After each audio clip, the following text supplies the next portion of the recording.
Buenos días, saludos a todos los amigos y suscriptores del blog. En el vídeo anterior les hablé de este señor que había entrado en un proceso depresivo grave porque había tenido ese accidente, y en ese accidente del que él se culpaba, porque había dado una cabezadita en el coche y el coche se le había ido fuera de una carretera secundaria, a los lados habían árboles bastante grandes, había tropezado el coche, había tropezado contra un árbol del lado en el que iba su mujer, y su mujer murió en el acto, y a él no le pasó absolutamente nada. Es que la cosa, si uno se pone a pensar, dice, bueno, que mi mujer muera en el acto y a mí no me pase ni un solo rasguño, porque el golpetazo fue de ese lado y nada más, es como que pegó de lleno esa parte donde iba su mujer contra el árbol, y la chafó totalmente.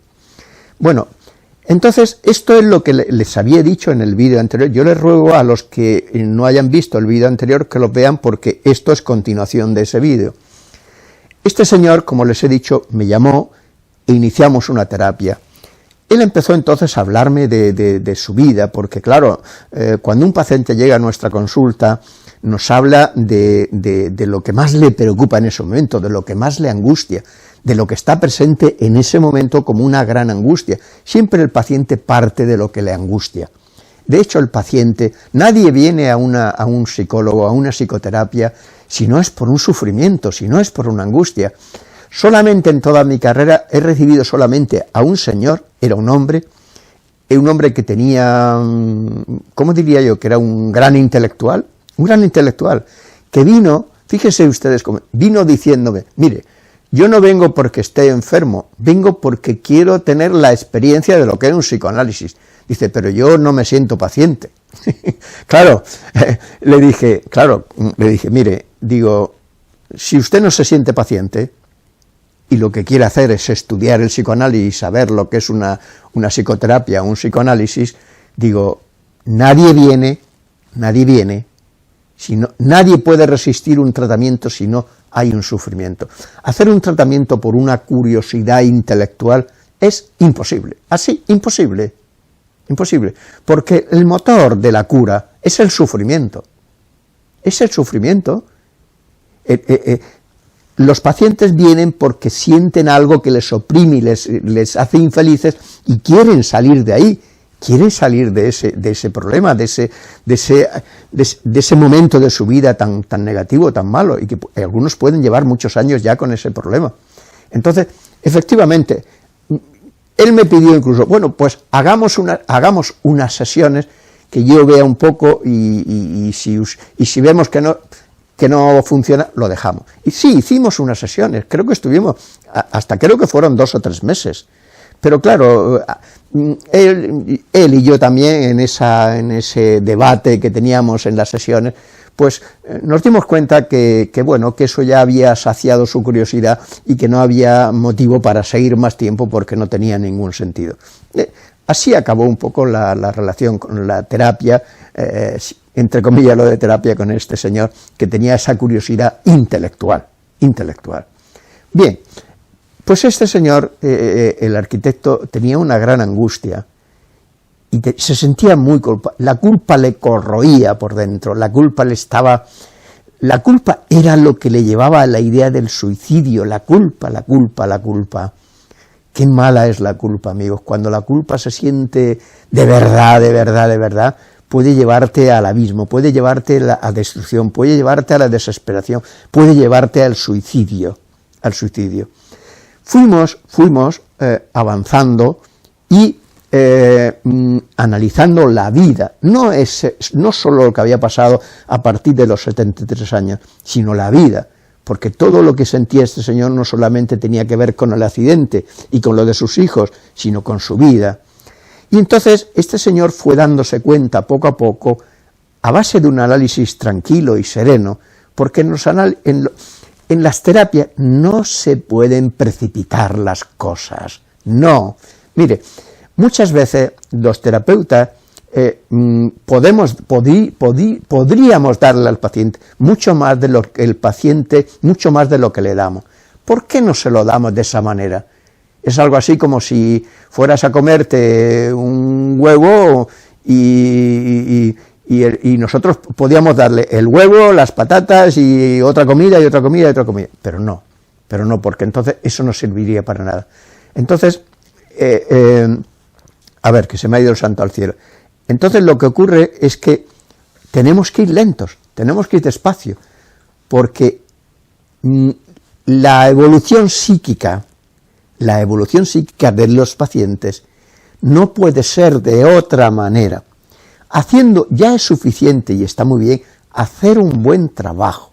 Bueno, entonces, con este señor, ¿qué fue lo que pasó fundamentalmente? Fundamentalmente pasó lo siguiente.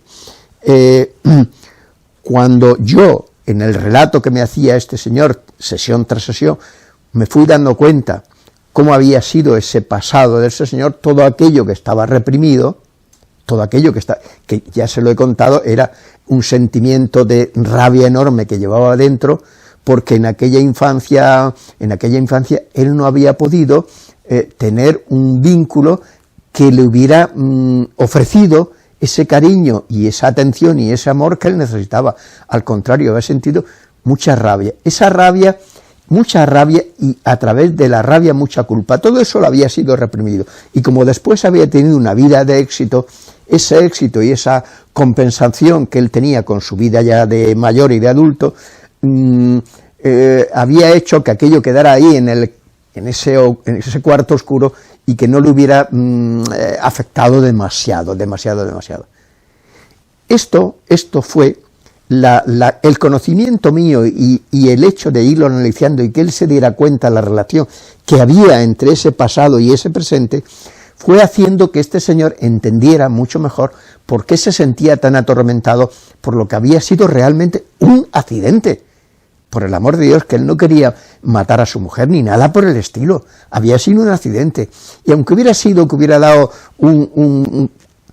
aunque él ni siquiera lo tenía claro, él dice que cree que había dado la cabeza un cabezazo de sueño, pero ni siquiera lo tenía claro. A lo mejor ni siquiera fue eso, fue un accidente por un despiste, por tantas cosas por las que puede ocurrir un accidente a cualquier persona que puede ser una maravillosa persona. Porque un momento de descuido, los que hemos conducido durante toda una vida sabemos que hay muchos momentos de descuido. No nos pasan cosas pues porque no nos pasan, pero podían haber. ¿Cuántas veces yo conduciendo he tenido un pequeño descuido? Montones de veces. Me podía haber pasado, no me ha pasado, pero me podía haber pasado. A otro le ha pasado. Entonces, este señor fue realmente entendiendo su vida, comprendiendo su vida, dándose cuenta realmente de lo que era su personalidad, de que no todo era ese hecho de haber sido un arquitecto de éxito, sino el poder que tiene en nuestra vida todo aquello que está reprimido en nuestro inconsciente. Y el poder que tiene dos cosas. Primero, que no haber tenido en nuestra vida el amor y el cariño suficiente. Primer cosa. Segunda cosa, haber puesto en su lugar, en el interior de nuestra persona, en el interior del Señor, mucho odio hacia toda aquella familia, hacia todo aquel ambiente que le rodeó durante toda su infancia. Y tercera cosa, sin darse cuenta él mismo, haber inoculado y puesto dentro de sí un sentimiento de odio muy grande que había reprimido y ante el cual había elaborado un gran sentimiento de culpa también reprimido. Todo aquello apareció como si fuera un huracán en su vida ante un hecho de ese momento. Esto nos ha ocurrido. Piensen ustedes cuántas veces pueden haber sentido culpa, por ejemplo, y a lo mejor no entienden muy bien de dónde viene esa culpa. ¿De dónde viene esa culpa? ¿Por qué me siento tan culpable ante esto? ¿Por qué me arrepiento tanto de esto? ¿Por qué estoy tan compungido y con tanta pena de esto? A lo mejor el hecho en sí, a lo mejor la explicación no está en el hecho en sí, está en que en su interior y en su inconsciente había cosas que se han asociado a ese acontecimiento actual y que le están haciendo vivir de una forma muy cruel y muy sadomasoquista todo eso que ocurrió en su infancia. La terapia fue avanzando y era un hombre inteligente, era un hombre con grandes cualidades intelectuales. De hecho, había tenido una profesión y la había desarrollado muy bien. Y entonces, justamente porque ese señor tenía un gran interés, venía a las sesiones con muchísimo interés, colaboraba mucho, trabajaba mucho, y porque yo también, evidentemente, puse todo lo mejor de mí mismo en este trabajo, fue poco a poco dándose cuenta de que su vida no era como él la estaba viviendo desde el accidente, ¿no? Se dio cuenta que él había querido mucho a su mujer y había hecho muchas cosas por ella, y había sido, aunque hubiera tenido deficiencia, había sido un buen marido, y también había sido un buen padre, aunque con sus padres él creía que lo había hecho un poco peor, pero sí, había sido un buen padre, había estado ahí, no había abandonado a sus hijos, los había criado, le había dado todo lo necesario, los habría dado cariño también, etc. Se fue dando cuenta que no era tan catastrófico, no era tan catastrófica su vida, no era tan catastrófica, fue reconciliándose con él mismo, fue reconciliándose con su vida, fue amándose un poco más a sí mismo, no atacándose de una forma tan cruel y tan destructiva como lo había hecho a partir del accidente de su mujer. Fue recordando a su mujer, teniéndola en su mente y en su vida con cariño, no pensando como que su mujer le culpabilizaba, sino dándose cuenta que le había dado muchas cosas y ella también a él, y que eso había sido, era como para estar reconciliado con ella, con su recuerdo, con sus vivencias, con toda esa mujer que él llevaba dentro de sí y con su vida, y también con sus hijos. Esto no solamente hizo que él se sintiera poco a poco más tranquilo, fuera consciente, fuera dándose cuenta de todo lo que había ocurrido y viéndolo de otra manera, sino que a partir de ese momento su vida cambió también. Él era un hombre jubilado, él no tenía problemas económicos, al contrario, era un hombre que tenía una buena posición, tenía ahorros suficientes como para no sentir angustia económica ninguna. Pero además, a partir de esto fue no solamente reconstruyendo todo lo pasado y todo eso, sino haciendo algo nuevo. Empezó a preocuparse mucho por el medio ambiente en relación a la construcción. Es decir, ¿qué hacemos con el mundo, con todo lo que construimos? ¿Lo estamos haciendo bien? ¿Lo estamos haciendo mal? Y entonces hizo una cosa que fue una gran idea.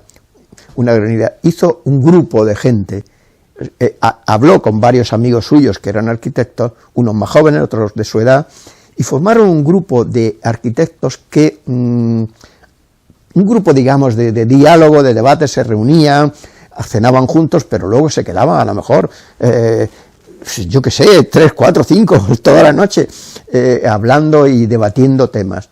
Fruto de aquel grupo que él formó, hubieron muchas iniciativas buenas, que han hecho mucho bien en muchos aspectos. No puedo concretar más para no desvelar la personalidad de este señor.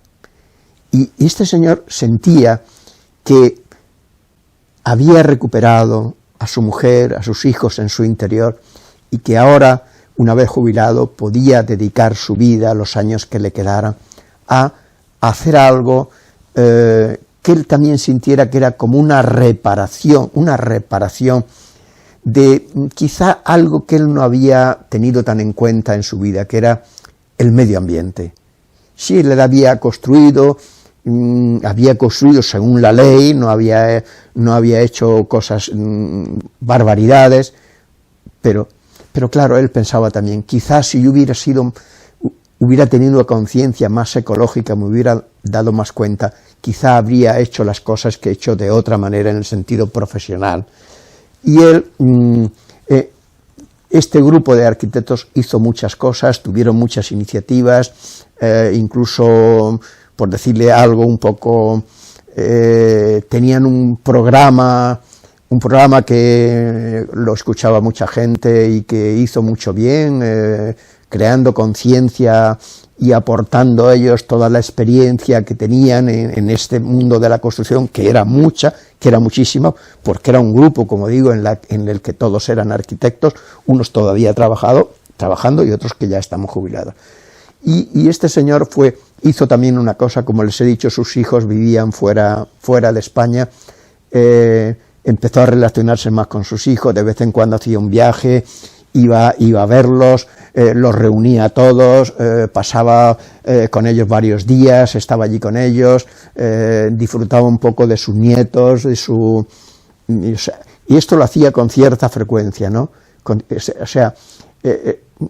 Tuvo, como si dijéramos, una segunda vida como padre y como abuelo, y todas estas cosas hicieron que se sintiera mucho más contento con él mismo, mucho más reconciliado y perdonándose lo que él antes era sentimiento de culpa, y esto hizo que saliera de aquella depresión.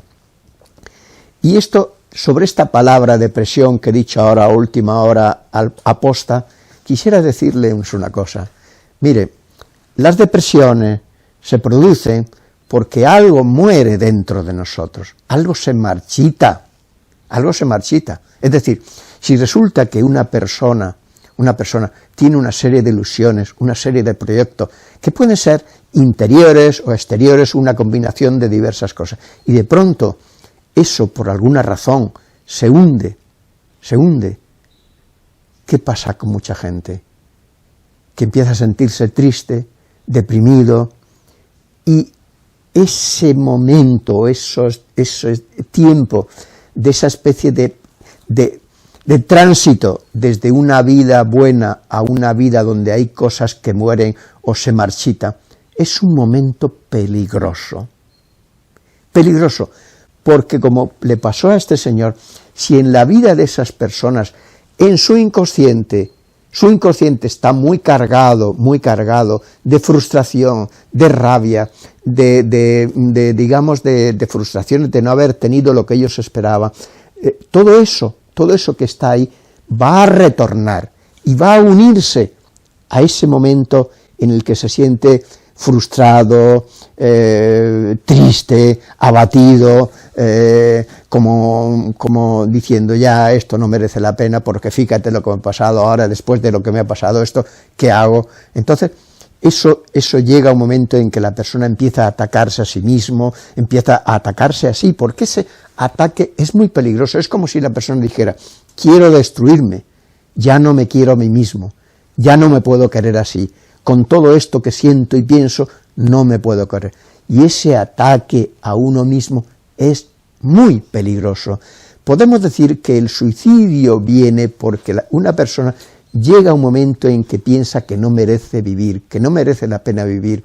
¿Y por qué no merece la pena vivir? Pues en este caso por eso, porque piensa que todo se ha hundido, que ya nada merece la pena, y que si no merece la pena nada, no merece la pena vivir.